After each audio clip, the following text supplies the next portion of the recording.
Hello everyone, my name is Epicquilbolt, the #1 spot for Call of Duty Escape action every, well, to be honest, 4 months if you're lucky. And what do I have for you today? Well, we've got some free-for-all, which isn't my normal game type on the map mission, and we're using the ACR with the suppressor and extended mags. And my perks for today are sleight of hand, because in free-for-all you're going to need ammo in your gun to make sure you're ready to drop anyone that might be coming from somewhere unexpected. And we got hardline, so we can start the specialist streak party early and get that specialist bonus a lot quicker. And we got stalker, so we can keep mobile and agile at all times, because in free-for-all it's all about the reactions and being ready at all times to make sure you can stay ahead of the game.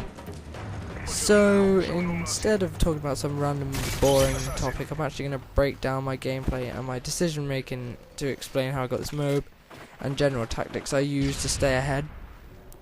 So firstly, my perk setup, which I explained a bit about just then. First up, we got sleight of hand pro, pretty obvious and standard to make sure you're not caught reloading. Then we got hardline. This was used in combination with the specialist kill streak, so I could get to them faster and make my job easier. And finally, we have stalker, so we can keep moving fast and get bullets on who we want quicker and easier, as well as the pro bit, stopping any claymores and shit lying around. Now, as my perks for specialist go, I had assassin, and personally I think if you're an assassin, it's a lot different from playing it straight away. You know, if you're going to kill someone in free-for-all, then I think you deserve to be hidden from everyone else.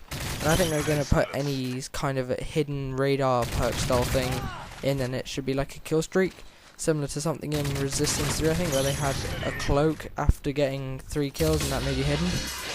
Now, my next perk is Dead Silence, which is to help me out for hearing anyone coming towards me and prepare for them. And then we have Steady Aim towards the higher end of the kill streaks, because the more kills I'm getting, the more people are noticing whereabouts I am. So that's going to lead to some pretty hectic 1v1 encounters, or even worse, like 1v2. And Steady Aim is going to help you win those encounters. And first of all, what you might have seen me do was throw down my portable radar, and I'm going to be quite clear and honest, that thing is absolutely amazing in free-for-all. While you're concentrating on the assassin users and taking out them, or anyone else for that matter, it gives you a heads up about anyone else that's trying to come and crash the party. And in this game I was using Bouncing Betty as well, but that was just a trial to see how it went, and funny enough it was almost death of me. I set off right in front of a guy and shot him. But the Betty still went off, and then I was put on critical, so I remember not to use that again. Now, as attachments go, I was using the suppressor with extended mags. Suppressor is really important here, even if you're not being stealthy with assassin and heartbeat on or anything like that. Because if someone hears you shoot and sees you on the radar, they're going to know that you're preoccupied in a gunfight, and that it's going to be easier to take you out. With the suppressor, they don't know where you're coming from, they can't predict the situation they're going to get into anywhere near as easily, they don't know anything about your position, or even your gun actually. It's difficult to distinguish what gun you're using from the sound of a suppressor. Now, as for extended mags, that was simply to make sure I had more bullets ready whenever I needed it. If I was in a stiff gunfight, it can give me the edge, and I know then when they're reloading, or if I'm having to deal with more than one person coming at me. Now, in terms of tactics, I chose to hold that sort of corner of mission for a really good reason. It gives a very good overlook of the most hectic spot in the map near the bridge. We can see the ramp, the bridge itself, underneath the bridge, and anyone coming around the back of that shot at the bottom of the ramp. And no, it's not camping. I consider camping to be sat in a corner waiting for someone to run past you unexpectedly.